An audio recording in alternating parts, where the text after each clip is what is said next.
The Samsung Galaxy Z Fold 6 looks like an impressive foldable phone with new AI powers wrapped in a lighter and more durable design. I also like the wider cover display and brighter main screen, but the $100 price hike could scare off some shoppers. It is finally time for a foldable phone. With the Galaxy Z Fold 6, Samsung is trying to make a strong case for jumping on the folding bandwagon. At first glance, this device doesn't look much different than its predecessor, but there is actually a lot of improvements. The Galaxy Z Fold 6 sports a thinner and lighter design than the Galaxy Z Fold 5. You get a slightly bigger and wider cover display that's less claustrophobic than before, and the main display is much brighter at 2600 nits. Samsung is also touting the durability improvements of the Galaxy Z Fold 6, including more robust foldable glass layers, as lots of people are afraid of foldable phones breaking. Then there is all the built-in AI stuff, including a gaggle of Galaxy AI features and easy access to Google Gemini. I had a chance to try out a bunch of these capabilities, including an impressive live interpreter app and a way to turn your S Pen scribbles into art.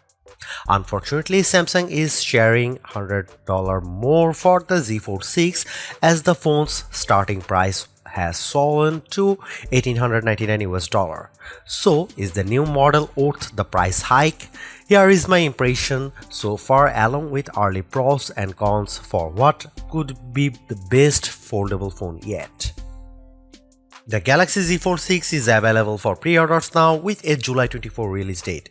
It will be available through wireless carriers as well as retailers like Amazon, Best Buy and Samsung.com.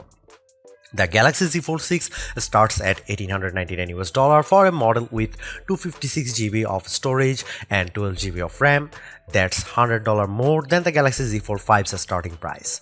The good news is that if you pre-order the Z Fold 6 from Samsung, you can get the next storage tier for the same price. So you can get 512GB for the price of the 256GB model. Otherwise, it will cost you $120 to upgrade from to 512GB and $360 to get to 1TB. The Galaxy Z Fold 6 is like the Z Fold 5 on Ozempic.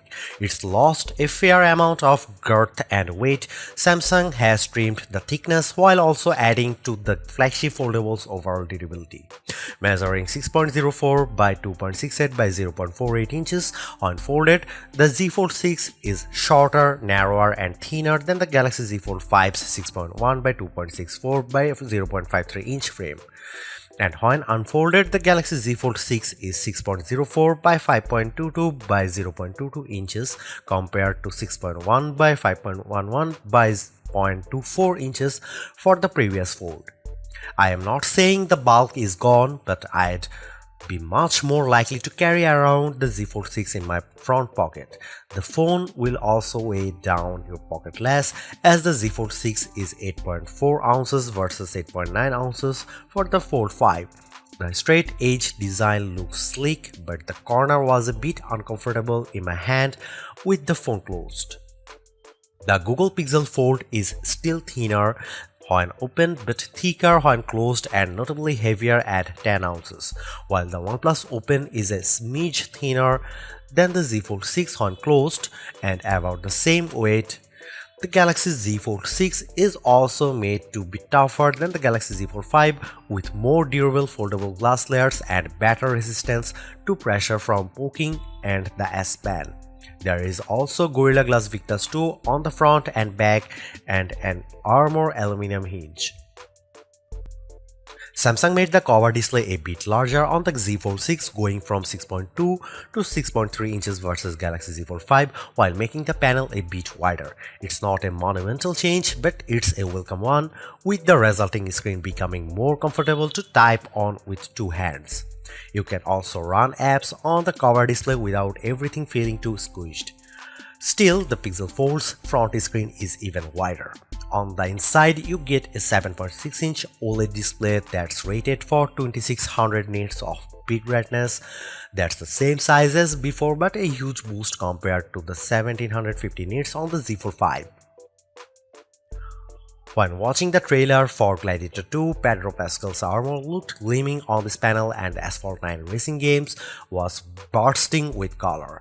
The crease where the display force is still noticeable, but I pretty much forgot about it while viewing content with a darker background. Both screens are dynamic with a refresh rate of 1 to 120Hz, so you should expect fluid animations and smooth scrolling. You will not be wowed by the Galaxy Z Fold 6 camera hardware. The only notable change last year's model is that Samsung opted for a new 12-megapixel ultra-wide sensor, which is designed to deliver better low-light performance. I didn't get a chance to check that out during our hands-on, but it captured vibrant and sharp images indoors. You still get a 50-megapixel main wide camera along with a 10-megapixel telephoto lens with 3x optical zoom for $1,899. I'd like to see Samsung upgrade that zoom to at least 5x, but at least with the hybrid zoom you can go up to 30x, and the quality is good enough that I could make out text on a book cover from across the room. Even though it's the same 4-megapixel sensor as before, I found that the selfies from the under-display camera through the main screen captured good-looking portraits under good lighting conditions. But you will probably want to opt for 10-megapixel front cover camera. As with previous Z Fold phones, you can use the rear camera selfie mode to leverage the back cameras for snapping images. With a combination of Galaxy AI features and Google Gemini on board, Samsung very much wants to be the king of AI foldables, and some of the features I tried are useful while others are a bit cringe. On the plus side, the Interpreter app makes it pretty easy to have a conversation with someone who speaks another language. Interpreter utilizes both the main display and cover display at once to make the translation experience more seamless. During a quick demo, I was pretty impressed with how quickly the other speakers' phrases were translated into Spanish on the cover screen. There is also a listening mode, which will come in handy for things like lecturers. I'm also a fan of sketch to image, though you need an optional S Pen for it to work. I drew a crude outline of a tree in the Samsung Notes app, pressed a button, and within a few seconds I had a captivating illustration I could share. It feels like cheating for sure. The Note Assistant feature also comes in handy for auto-formatting and auto-summarizing your notes, as well as transcribing voice recordings. And when it comes to communication, the Samsung keyboard can help you write better emails and social media posts depending on the tone you are going for. The strangest Galaxy Z Fold 6 AI feature, hands down, is Portrait Studio, which can create portrait styles on the fly like cartoons and watercolors. I tried this feature with my own selfie and the cartoon mode made me look like a character from The Incredibles. It actually looked more like a Tom Brady than me.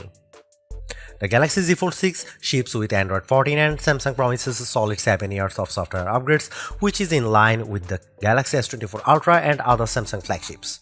One quirk we and other testers have found since trying the Galaxy Z Fold 6 is that it doesn't ask for a fingerprint scan while you are setting it up. We'll have to wait and see if this is a deliberate or a bug that will get squashed before the official launch. We will be running full benchmark tests for the Galaxy Z Fold 6, but based on my limited hands-on time, this phone flies. I enjoyed silky smooth performance when racing around the city in Asphalt 9. Even when I flipped off a ramp with sparks flying, the frame rates looked good. I also tried running apps side by side and the multitasking performance was pretty solid. However, I preferred the multitasking experience on the OnePlus Open, which lets you run more apps at once on a screen and lets you save more presets of your favorite apps. Generally speaking, I am getting bored of phones with iterative upgrades from one generation to the next, but Samsung makes mostly the right moves with the Galaxy Z Fold 6. I appreciate the thinner and lighter design, the wider cover display and brighter main 7.6-inch screen. I also appreciate the AI features on board the Galaxy Z Fold 6 for productivity and entertainment, even if some feel a bit gimmicky. And while it will take some time to test, the durability improvements are welcome. What I don't like is that Samsung hiked the price on the Z Fold 6 by $100. Granted, $1,799 was already very expensive, but $1,899 puts this phone even more out of reach unless you can get a sweet carrier discount. I'd also like Samsung to bundle an S Pen Plus case combo and include faster charging. Stay tuned for my fully rated Galaxy Z Fold 6 review.